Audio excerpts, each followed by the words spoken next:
Salut! Pourquoi je fais cette vidéo? Aujourd'hui, je vais vous parler de plein de choses en fait. J'ai fait une liste ici, ça va être bien, on va se marrer. Je vais vous parler déjà de la vidéo de JDG, YouTube m'ennuie. Je pense que vous en avez déjà entendu parler parce que cette vidéo a énormément d'ampleur, c'est incroyable. Tout le monde a fait des vidéos dessus pour en parler, moi aussi. Bon, moi c'est moins ouf parce que voilà, j'ai 16 abonnés. Ouais, je sais. Ensuite, je vais vous parler de la loi COPPA. Je sais pas si vous en avez déjà entendu parler, je vais vous en parler en tout cas. Et puis je vais vous parler de ma chaîne parce que c'est pas tout ça, mais j'ai bien envie d'avoir un peu plus de 16 abonnés. Déjà, on va commencer pour la vidéo YouTube m'ennuie de JDG qui m'a énormément intéressé. J'adore ce genre de vidéo où juste le mec parle de YouTube et raconte comment il voit cette plateforme. Je kiffe. JDG a parlé de sa vision actuelle de YouTube et la différence entre le YouTube de 2019 et le YouTube de, je sais pas, il y a 8 ans, qu'il a connu lui. En gros, dans sa vidéo, il parle de plusieurs choses. Comme il dit, YouTube l'ennuie. C'est-à-dire que YouTube, c'est plus comme c'était avant, parce que YouTube, ça évolue. C'est normal. Sauf que lui, il va dire qu'il y a de moins en moins d'originalité sur YouTube. Que tout le monde se plagie un petit peu les uns les autres, tout le monde essaie de pomper l'autre, tout le monde essaie de gratter des vues et des abonnements. Tout le monde fait ce qu'il marche, au final, sans pour autant mettre leur touche d'originalité à eux. Il a l'impression de voir 1000 fois la même chose. Et il a aussi l'impression que YouTube ressemble de plus en plus à la télé. Et c'est vrai, il a raison. Quand tu vois des vidéos de gens, on dirait vraiment qui veut gagner des millions en mode YouTube. Qui veut gagner une trottinette électrique. Parce que comme il dit au genre du grenier, YouTube c'est comme la télé mais avec moins de fric. Je suis pas totalement d'accord avec ça parce que tout le monde peut mettre des vidéos sur YouTube. Regardez ce que je fais actuellement. Quand tu veux, tu mets une vidéo sur YouTube. Est-ce que quand tu veux, tu me fais une émission sur la télé? Non. Non. Et ça c'est la grosse différence je trouve. Parce que YouTube, ouais, ce qui est mis en avant, c'est les vidéos, comme il dit, fit and fun. En gros, le concept des vidéos fit and fun, c'est on invite des gens connus, on fait genre c'est trop nos potes, alors qu'au final on se connaît peut-être depuis 20 minutes, on se marre et tout, enfin, c'est ce que les gens croient, puisque pendant 3h30, on va se faire chier, mais on va prendre les 15 minutes d'amusement, on va les monter, on va faire genre que c'était la meilleure soirée de notre vie, ça va être bien. Non, mais en gros, ils vont surjouer à mort en se roulant par terre, c'est marrant. Ça existe, oui, ça existe. Après, ça existe de plus ou moins à l'extrême. C'est-à-dire qu'il y a des gens qui passent vraiment une super soirée et qui vont le poster sur YouTube. Il faut se dire que des fois, il y a des bonnes vidéos fit and fun. Il y a des vidéos fit and fun qui m'amusent. Bon, il y en a d'autres, vraiment, j'ai du mal parce que c'est pas marrant. Ça se voit qu'ils se roulent par terre pour rien. Bon, il faut se dire que derrière, si on cherche un peu, on peut retrouver des vidéos d'il y a 8 ans. Enfin, pas d'il y a 8 ans. On peut déjà retrouver les vidéos de Diablo X9, elles sont toujours là. Hein. On peut toujours les regarder. Pas à la télé, d'accord ? À la télé, tu regardes ce qui passe maintenant. Alors que sur YouTube, tu peux regarder totalement les vidéos que t'aimais d'il y a 8 ans. Et aussi, il y a des gens qui sortent des vidéos en 2019, qui sortent encore des montages Call of ou alors des podcasts. Il y en a encore des gens qui sortent ça. Au final, est-ce que YouTube évolue? Oui. Mais est-ce qu'on est dépaysé par YouTube? Joueur du grenier, oui, mais moi non. Après, bien sûr, je suis pas sur YouTube depuis aussi longtemps que lui, hein. Que moi, je suis plus le genre de gamin qui regarde YouTube qu'un YouTuber. Hein. Moi, je vous parle plus de mon expérience de viewer que autre chose, puisque je n'ai pas énormément d'expérience de youtubeur, hein, là on va pas se mentir. J'ai 16 abonnés. Moi je crois que j'ai connu YouTube à 2013-2014. Non, 2013 quand même. Ayant vu des vidéos quand même qui remontent à très très longtemps, je trouve que il y a pas mal de choix sur YouTube. Et encore plus chaque année, il y a plein de choix sur YouTube. Bon après du coup, c'est un peu compliqué YouTube parce qu'il y a tellement de gens dessus que ça doit être très dur à gérer. Et c'était bien plus facile d'être youtubeur en 2011. Hein.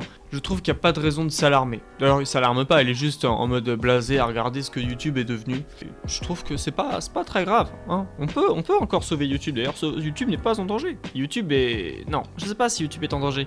Justement, j'en sais rien. Je suis totalement ignorant et c'est pour ça que ça m'énerve. Puisqu'on va parler du deuxième sujet. Le deuxième sujet, qu'est-ce que c'est? La loi COPPA. Qu'est-ce que c'est la loi COPPA? En gros, si on poste un contenu sur YouTube, on doit indiquer, avant de poster la vidéo, si ce contenu est réservé aux adultes ou aux enfants. Est-ce que vous saisissez où est le problème?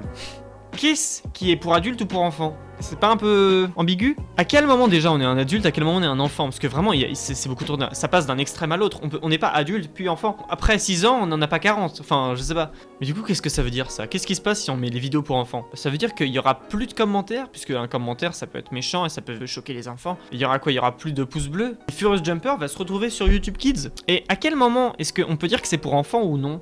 Genre, par exemple, moi, ma chaîne, je poste des musiques. Enfin, entre autres. Est-ce qu'une musique, c'est pour enfants ou pour adultes? Et le pire, on est obligé de... On peut pas juste contourner et dire ça dépend, non. C'est ou pour adultes ou pour enfants. Je sais pas si ça va vraiment se faire, mais apparemment on pourrait avoir des amendes, se faire poursuivre en justice si on se trompe. Oui, il a une rubrique. À quel moment mes vidéos sont pour enfants ou pour adultes? J'ai tout lu, hein, mais j'ai vraiment pas trouvé de réponse. Déjà, je crois que c'est à partir de 13 ans qu'on est un adulte, pour la loi COPPA. Ça veut dire qu'un gamin de 12 ans devra regarder la même chose qu'un gamin de 4 ans? Parce qu'il y a déjà, hein, quand on poste des vidéos, il y a déjà marqué cette vidéo est-elle pour adultes ou pour enfants? Alors que la loi COPPA ne sera appliquée qu'en début 2020. Étant donné qu'il y a déjà les paramètres qui vont avec, je me dis peut-être que c'est vraiment sérieux la loi COPPA. Mais bon, après on sait pas, si ça se trouve ça va être très cool, je ne sais pas. Je ne suis au courant de rien, je suis un enfant naïf. J'ai 16 ans, je fais des vidéos sur YouTube, sous mes airs de grand youtubeur. J'ai aucun air de grand youtubeur, c'est faux. Regardez ce micro. Vous voyez ce micro? C'est vraiment typiquement le micro salle des fêtes. Il est pitoyable. Quoi d'autre? Je bois dans des briques de jus de fruits. Vous reconnaissez ces briques de jus de fruits? Vous vous souvenez à la garderie quand vous aviez ça? Eh ben moi j'en ai, dans ma chambre. Donc tout ça pour dire que JDG, je pense que il est trop pessimiste par rapport à YouTube. Il y a des contenus de 2011 qui étaient très chiants. Il y a des contenus de 2019 qui sont très chiants. Et aussi il y a des contenus de 2011 cool et des contenus... Ça dépend. Et bien sûr, ça va évoluer. En 2030, ça se trouve, il y aura d'autres contenus. D'ailleurs, putain, YouTube, en 2030, ce sera quoi? Vous avez remarqué, il y a de plus en plus de youtubeurs qui deviennent papa ou maman, qui se marient. Mais en fait, c'est normal, ils grandissent comme YouTube. Parce que ça fait quand même bientôt 15 ans que YouTube existe, je sais pas. Vous dites quand même, putain, mais en 2050, est-ce que YouTube sera toujours là? Qui seront les youtubeurs? Est-ce que Squeezie continuera à faire des vidéos? Il aura quel âge Squeezie en 2050? Il sera peut-être papa. Et Pierre Cross, il sera à la retraite. J'aurais peut-être été une star en 2011. Malheureusement, en 2019, c'est bien plus dur de percer sur YouTube. D'ailleurs, ça c'est un peu chiant. J'ai 16 ans. Et à 16 ans, on n'a pas de contenu qui vont avec. Genre, quand on a 20 ans, on fait des vidéos fit and fun où on se marre avec des inconnus. Quand on a 10 ans, on fait des unboxings de jouets.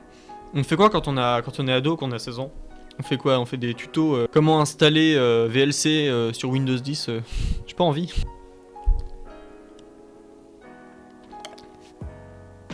Ce goût de garderie.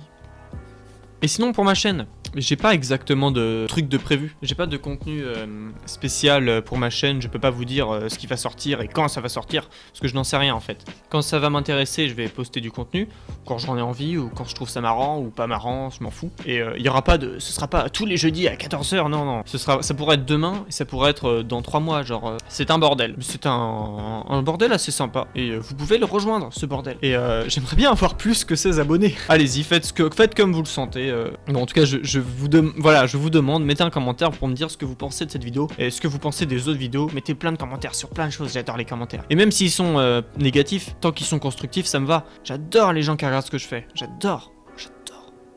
C'est trop bien. Sur ce, j'ai pas grand chose d'autre à dire. J'ai pas d'outro. Bon bah, au revoir. Écoutez, étant donné que je suis pas original.